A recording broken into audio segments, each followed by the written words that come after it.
भगवान का सबसे प्यारा दोस्त।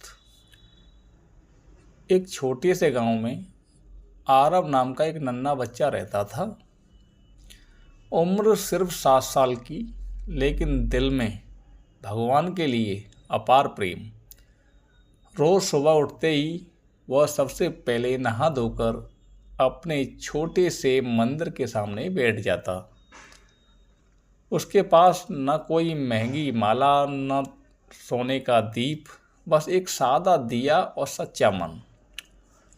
आरव भगवान को सिर्फ पूजता नहीं था, उससे बात करता था, उनसे बात करता था जैसे कोई अपना दोस्त हो। वह कहता, भगवान जी आज स्कूल में टेस्ट है, थोड़ा दिमाग तेज कर देना। और कभी हंसते हुए बोलता था, आज माँ ने डांटा है, आप तो नहीं डांटोगे ना। गांव के लोग उसे देखकर मुस्करा देते थे, कुछ कहते बच्चा है, खेल रहा है। लेकिन आरव का भरोसा अडिग था।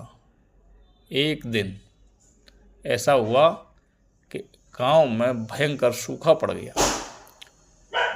खेत सूखने लगे, लोग परेशान हो गए।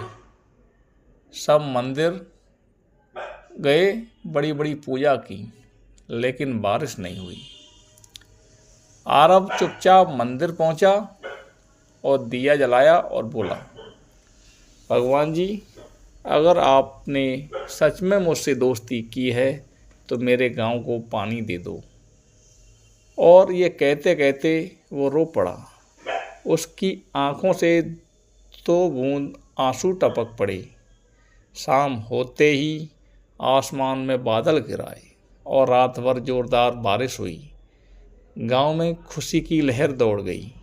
लोग बोले, ये चमत्कार कैसे हुआ? किसी बुजुर्ग ने मुस्कुराकर कहा, भगवान को महंगी पूजा नहीं, सच्चा भाव चाहिए। और वो इस बच्चे के पास था। आरव अगले दिन फिर मंदिर गया और बोला, धन्यवाद भगवान जी, दोस्त हो तो आप जैसे। और एक ऐसा कहा जाता है कि उस दिन मंदिर में बैठी मूर्ति चेहरे पर हल्की सी मुस्कुरा रही थी। धन्यवाद। इसलिए हमें इससे ये शिक्षा लेनी चाहिए कि ज़्यादा दिखावा